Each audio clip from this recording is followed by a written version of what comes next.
All right, here we go on a Wednesday, July 12th, 2023, the Wisconsin Family Podcast. If you want to follow along, you can do that. Follow us on Twitter at Wisconsin_fam. It's at Wisconsin_FAM. Can follow along on TikTok as well. Just search for Wisconsin_family. Joining us today, former Milwaukee Brewer, now Brewer analyst with Bally Sports Wisconsin, Tim Dillard. Tim, thanks for coming on. Wanted to jump into it right away here. We're sitting here at the All-Star break. Brewers are 49-42, only one game behind the Reds.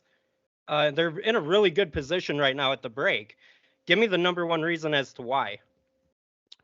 The number one reason that they're in second place? Well, the number one reason that they're sitting in a good position here at the break. Oh yeah, because they overcame a lot of injuries and they added some pieces and I don't know. I would say the pitching has kept them in the ball game, but I would say in the last couple of weeks the offense has really kicked up.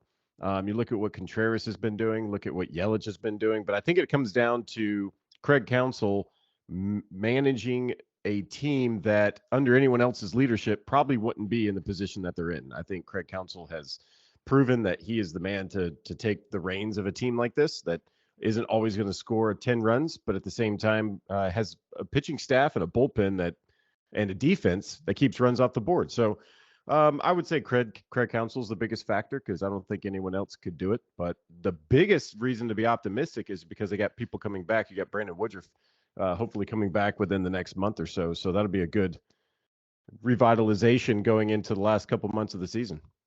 Yeah, I was going to ask you about Woodruff as well. What is the latest on him? You said it sounds like maybe within the next month, but I guess I don't feel like I've heard much about him recently. Where are they at in the process of bringing him back? Yeah, he just threw his third bullpen the other day, probably threw 25 pitches. He was in the low 90s, spinning curveballs, spinning sliders, which is always a good sign.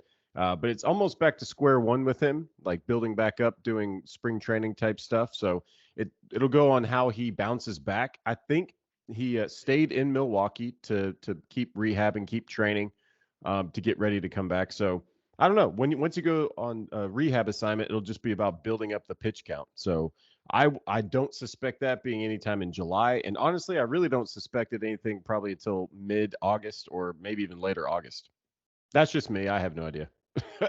Well, I would assume that there's less of a rush to bring him back, considering the way that some of the other guys that have been in the rotation been pitching, guys like Colin Ray and even Julio Teheran for a couple of starts, and certainly Wade Miley as well. Which one of those guys has been most impressive to you? I mean, who knew that Wade Miley was going to be this amazing? I mean, he did lose a month with an injury and came back just as strong. He's been looking great. This team would not be in this position had he not performed like he performed. Teheran was excellent through like his first 6 starts. He's had one blip on the radar. And Colin Ray has pitched at least 5 innings in every start except for one. So he kind of came out of nowhere and saved the ball club when Woodruff went down. And you're getting important innings, obviously, from Hauser and, of course, Burns, Peralta. And Peralta's going to figure it out. He has probably underperformed to his level of expectation. It's not his stuff. It's about his sequences. So usually the first half of the season, you start getting honed in on what you have to work on and what it means going down the stretch. I mean, we've seen this team do some amazing stuff in September. Hauser a couple years ago was off the charts. Woodruff last year was amazing. But definitely the guys stepping up that who knew they were going to play such a big role. But yeah, the starting staff is the reason probably the team's in a good position because I think they're third in the National League in quality starts. So they're definitely doing their job.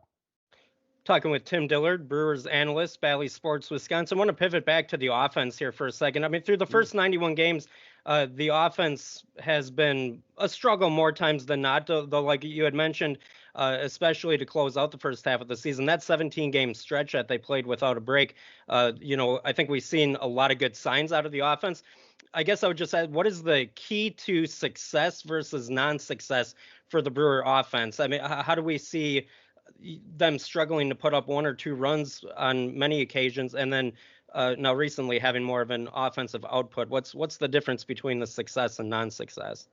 Well, I mean, they were really good in April. They were, that's the reason Devin Williams didn't even pitch that much because they were beating teams pretty bad. They didn't even need his services a lot. Then there was kind of a drought for May and some June, but the team's been picking it up. I think they're having guys batting in the correct spots in the order. I like William Contreras towards the top. Yelich has been heating up. My goodness, I can't believe Yelich. I don't want to get on my soapbox, but Yelich should have been an all-star. He had all the numbers that were there. His stuff is very comparable to what he was doing in 2018. It's difficult, as an organization when you see a guy that should, but didn't make it. But I think it was almost too late for whatever reason. I don't like the way they do hey, let's vote for this thing in June for something that's going to happen 2 or 3 weeks later, because what he's done in the last 2 or 3 weeks should have gotten him to the All-Star game. But those two guys for me are the ones that are being the most consistent throughout the season, where they're consistently getting on base and making things happen. Owen Miller, it doesn't even qualify in at bats to be on some of the stat projections and stuff and see where you're at in league leaders, but he is up there. I mean, he is doing a fantastic job all over the diamond. The offense has at times not been able to do much, but at the same time, when they score 4 runs, I think they're still like the best in baseball, like 40 something and 8, which is ridiculous. So for them, the magic number is 4. It's been 4 for a long time. But they need to get gritty. I think the Reds kind of beat them the other day just because the Reds were a little bit more gritty. They were getting guys over, they were getting them in.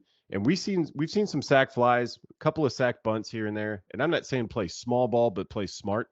I think you're going to see a lot more of those close games where the Brewers decide to sacrifice a little bit of what they're used to doing and just try to get runs on the board and move guys up. We've seen glimmers of it, but I think it's going to come on strong here in the next few months. One guy on offense that I did want to ask you about, because I kind of have a theory on this, but I wanted to ask you about Rowdy Tellez. I've seen him take quite a bit of heat from some fans. Are our expectations for Tellez too high? Because I feel like he was brought in to be a role player, essentially, when he was first brought to Milwaukee. And at some point, it seems like he morphed into an everyday guy. Yeah, I mean, he definitely is an everyday guy. He's just struggling right now, and right now he's on the IL. But he'll figure it out. Good hitters figure it out, and I'm sure he's getting heat from people that have never played first base in the big leagues, so that's probably par for the course. But yeah, it's tough to be an everyday player. That's one of the things my dad played in the big leagues, and I remember when I first signed as a pitcher, he would talk about, like, you don't talk about position players, being, having a hard time, because playing every day in the major leagues or anywhere for that matter is a tough gig. And if you don't know it, then you can't really address it. So yeah, I don't think his defense has ever been in question. I think he has exceptional defensive glove over at first base. I think at times he's getting pitched really tough. But I think you're going to see some adjustments coming forward. I think he'll come out of the IL a little bit more athletic position. He's standing way too straight up. If I was pitching against him, I could see some holes that I would go to just because he's not covering the plate like we're used to seeing. And I think it has a lot to do with just being maybe too tall. But what do I know? I'm not a pitching coach. I don't play every day. It's a tough gig, but I think he's going to figure it out because, like I said, that's what good players do. All right, and I, again, talking to Tim Dillard here, Brewers analyst, Bally Sports, Wisconsin. Wanted to get into something here as a former pitcher for you here. Give me your thoughts on Abner Uribe. I wish I had his arm glued to my body because I would have played, probably longer and more successfully. Guy throws 100 miles an hour with movement. Right now, I think what you're seeing across baseball is the last year maybe.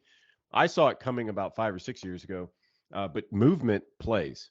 You see some of these guys that throw 100 miles an hour, but it's super straight, they can struggle. 95 is not what it used to be. Even 100 is not what it used to be. You're starting to see more of it. Guys train to hit it.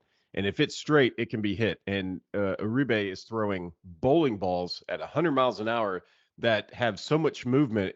The catchers are probably not going to want to catch him that much. This is the kind of guys, if you don't catch them right, that breaks your thumb. And probably has trouble trying to find a throwing partner because nobody wants to play catch with him, that kind of stuff. And I'm telling you, it's elite. It's a very elite coming out of his hand. And it's just, I don't think he's going to get hit around that much. I think it's going to come down to him being able to throw strikes. If he throws strikes, I don't think anybody wants to face him, because even if you cheat to a fastball, that's the kind of fastball that when a hitter swings, in their mind, they're like, this could end up in my shin, right? Like that's just what he's throwing, those sinkers. So I don't know. I think it's electric. I think great job by the Brewers development uh, department to kind of get him ready. I think they've cut out the process by like a season or two where they got young guys big league ready faster. And anyway, yeah, to go from Double A to Triple A and now big leagues, I think it's well deserved. He's going to play a big role down the stretch. Now, just taking a look forward to starting the second half of the season here and down the stretch. First, want to ask you real quick: you think the Brewers are going to make any moves at the deadline to buy? I mean, if they make moves, it'll be to go for it. I don't think they're sellers, like getting rid of folks. Um, I would think it'd be cool if they would get back Brent Suter. Suter's having a fantastic year in Colorado. I think that would be a great story. That's just me being selfish because I love Suter. Uh, but he's doing well, and he would fit right in with the bullpen. The last thing you want to do, look what they did last year. They went and picked up some good pitchers, yeah, but it's almost like they were fish out of water a little bit. And all of a sudden, you got Taylor Rogers or Matt Bush pitching the most important inning or facing the most important batter of the entire game. And it's like, if they lose it, it's like, who are you? You just got here. It's a tough gig for them coming in these big roles. And it's tough for the fans. It's tough for the players too. Like if you have a guy that's been there the whole year, like I want to be that guy on the mound. Why does he get to be that guy? And it's just a tough situation. Anytime you're going out to get some bullpen guy, which they probably don't even need. But if they were going to do something, go get Suter. I don't think they need anything defensively. Their defense is one of the top three in all of baseball. If you come to a Brewers game, you will see it. You will see what this team can do on the field. I don't think the TV does it justice. Like we talk about it on the show, and me and Craig Kashan are like, look how good the defense is. Like we show the plays and stuff, but being able to be at the game and watch what they're doing is pretty special. Right. And I'm trying to think what else, but to me, if you're going to make one move, they just need to go get a hitter. They need to go get a guy that bats 280 and stick him in the 4, 5, 6 hole. Doesn't matter. I don't care if your guy hits home runs. They just need a consistent bat that can put the ball in play because they're getting guys on base. They just got to get them in more consistently. And that just takes us an extra single or two a game. So go find a guy that bats 280. And I think that would probably be it. Yeah, I would agree with that. I mean, especially when it comes to, like you had mentioned, scoring 4 runs. I mean, it's not much that they need, especially with the pitching staff. You don't have to have an overpowering offense. You just got to score enough, I think, to let the pitching staff hold it down for you here. One more thing I just wanted to ask about the Reds. Well, of course, Brewers just faced them. They're going to face them right out of the gates again on Friday. Reds been really hot. Do you think that the Reds can sustain this play? Is this going to be a battle right to the end between the Brewers and the Reds, or how do you see the division shaking out? I mean, as of right now, I think the Reds are for real. I thought the Pirates were too. They've kind of flaked away, and the Cubs have come on strong of late in a way. But the Reds, what they're doing is not easy. 21 games they've won out of 26? That's ridiculous. And they're doing it. They just got back Joey Votto, and he's red hot. He's hitting tanks like he hasn't hit in several years. And then, of course, Ellie De La Cruz. I mean, that guy, what he did the other day at American Family Field, it shouldn't be done ever. I think it's only happened 27 times in baseball, stealing second, third, and home in the same inning. I don't know. I think they're for real because they have so many good players. They have so many young players, so they're very dynamic, steal a ton of bases. I think it's going to come down to their starting rotation. Andrew Abbott is stellar. Brewers were able to get to him.